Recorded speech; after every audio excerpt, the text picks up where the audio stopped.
Hi and welcome sa episode 2 ng Forestry 101 Talk Show. Nagbabalik muli ang inyong host, Forester Roland M. Suzon, at makakasama natin ulit si Forester Ildefonso L. Quiloy upang bigyang linaw ang ilan sa mga katanungan patungkol sa tree cutting. Magandang araw po, Sir LD. Magandang araw, Roland, and thank you for having me here. Sir LD, so before we proceed with the frequently asked questions regarding tree cutting, ano-ano po ba yung mga permits na ini-issue natin sa DNR to authorize the cutting of trees? Iba-iba ang ating ini-issue permits for tree cutting. Ito ay nagdidepende kung saan nakalagay ang trees at anong klaseng trees ito. But for naturally growing trees na nasa private lands, ang ini-issue nating permit dito ay private land timber permit. At meron din tayong special private land timber permit. Kung siya naman ay sa forest land, ito ay nag-i-issue tayo ng tree cutting permit or special tree cutting permit. Kung ang activities ay may kasamang earth bowling at cutting, we issued special tree cutting and earth bowling permit. On the other hand, kung siya naman ay specific lang for earth bowling, ibig sabihin na maliliit lang na kahoy ang iyong maapektuhan, ang ating ibibigay na permit doon ay earth bowling and transplanting permit. I see. So, marami po palang klaseng permits na ini-issue ang DNR. Una, depende sa lokasyon o sa klase ng mga punong puputulin. Sir, in relation naman po sa Executive Order No. 23 Series of 2011, kung saan ipinagbabawal yung pagpuputol ng puno sa mga natural and residual forests natin. So, meron po ba tayong exemptions kung saan pinapayagan ng pagpuputol ng puno sa mga nasabing lugar? Yes, meron. Makikita ito sa Section 2 ng Executive Order 23. Ang ilan sa mga exemptions na nakalagay doon ay yung clearing of road right-of-way projects ng DPWH.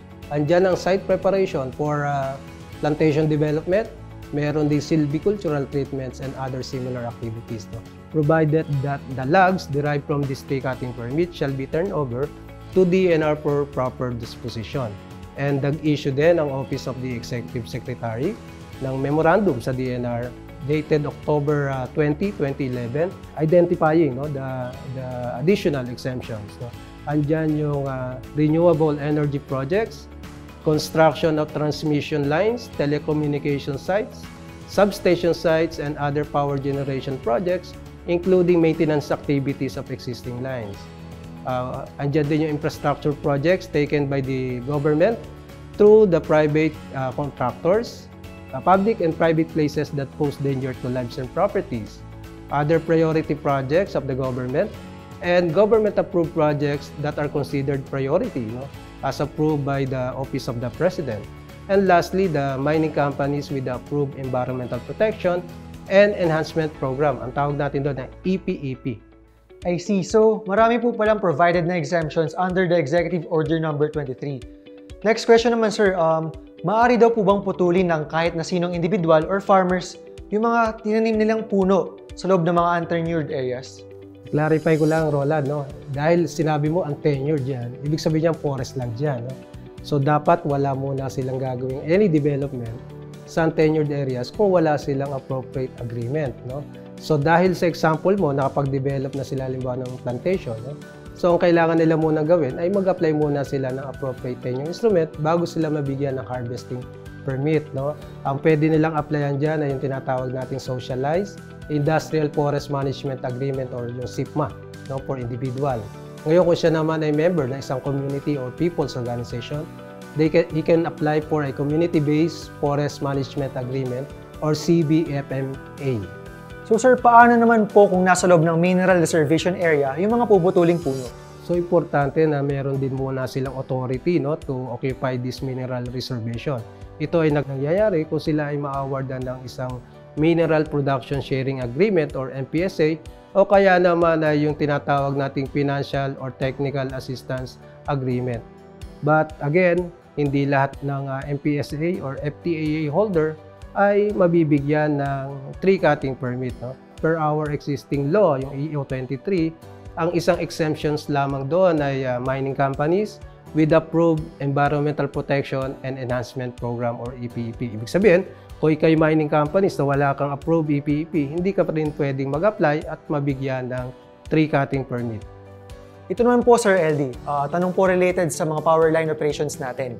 Kailangan pa rin po bang mag-secure ng tree cutting permit mula sa DNR kung sakaling ang isang puno ay nakakasagabal na sa operasyon ng mga transmission lines or power lines. Hindi na kailangan ng permit from the DNR, no? Sinasabi sa ating Republic Act 11361, no? Ito yung Anti-Obstruction of Power Lines Act. Ang sinasabi dito, ang power line operator ay may karapatan, no, to enter the public and private properties to remove the power line obstruction. Ang sinasabi doon, kailangan lang niya na magsabi sa DNR na siya ay magkakandak ng trimming, pruning, or cutting and removing of this obstruction. So hindi kailangan ng permit but only due notice from the DNR. So sir, paano naman po kung ang isang puno ay maaring mag-cause ng danger sa buhay ng iba or makasira ng properties? Paano po natin to dapat i-report at saan po tayo dapat kumuha ng tree cutting permits? Magandang questions yan, no? Actually, yung klase ng puno na yan, magpopol yan under doon sa trees that pose danger to lives and property, no? Ang dapat gawin natin dyan, ng ating mga kababayan, i-report agad sa nearest DNR office. Ito yung ating mga senro at implementing penro para i-evaluate yung tree na yon at mabigyan ng kaukulang tree cutting permit. Sir, follow-up question. Saan po kaya ita-turn over yung mga naputol na puno? Sa DNR po ba? Or sa concerned na private landowner? Kung ang affected trees ay nasa private land, no, ito ay dapat i-turn over sa may-ari ng lupa, no, kasi kanila yon, no? But for other cases, trees na nasa forest land, dapat ito ay turn over sa DNR for proper disposition. Sir, isa rin sa madalas na itanong sa atin na yung cutting of trees within ancestral domains natin or mga CADT areas. So, ano po ba yung mga appropriate permits na kailangan ma-secure if naturally growing trees at nasa loob ng approved CADT area? Thank you, Roland, for that question, no? Ito naman, allowed ang ating mga IPs na makapag-cut ng trees under Executive Order, no, 23, particularly in Section 2, for as long as this activity are consistent or associated with their cultural practices under the IPRA law, no? At ang guidelines natin na magpiprevail dito ay yung DAO number 2021-11, wherein pwede silang ma-issuehan ng private land timber permit or special private land timber permit consistent sa mga requirement based on that DAO. Sir, how about the cutting of trees to be affected by projects of the national government agencies? Paano po yung treatment natin sa mga to? So, doon sa ating mga national government agencies, may dalawa tayong policy dyan, no? Yung DAO 2018-16 at yung expansion ng area na yun under DAO 2020-06. Ito yung mga pagproseso ng tree cutting permit for DPWH project. At nag-issue rin tayo ng DAO 2020-06. Ini-expand natin yung coverage ng national government agencies na pwedeng ma-issuehan ng permit. Ang mga national government agencies dito ay ang DepEd, no? DPWH of course, DA, CHED, NIA. So ito ay 8 national government agencies, no? At ang based in this policy, kailangan ma-issue ang tree cutting permits ng mga national government agencies na to within 3 working days, no? But upon submission, of course, of the complete documentary requirement. Sir, na-mention niyo po kanina, no, yung mga earthballing permit. So, tuwing kailan po ba natin to dapat required na gawin? Usually, we recommend earthballing permit kung maapektuhan ay mga small trees or we call it saplings, no? Ito yung mga vegetation less than 15 centimeters ang diameter, no? Ito ay inire-recommend natin sa mga saplings na healthy ang condition nila. Ibig sabihin, wala siyang defects, wala siyang pests and diseases, no? Kasi kaya healthy dahil gusto rin natin na pag siya inert bowl ay malaki din ang chance niya na mabuhay when siya itatanim na, no? Yun, sir, salamat po sa mga clarification ninyo.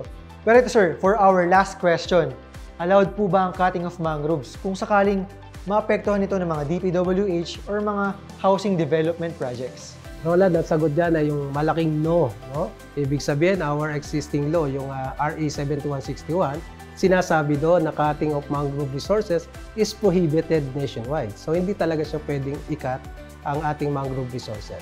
Alright, so thank you so much, sir, for being with us today and for sharing your knowledge and expertise on tree cutting permits. And there you have it. This is the episode 2 of the Forestry 101 Talk Show. Again, I am your host, Forester Roland Suzon, and we will see you in the next one.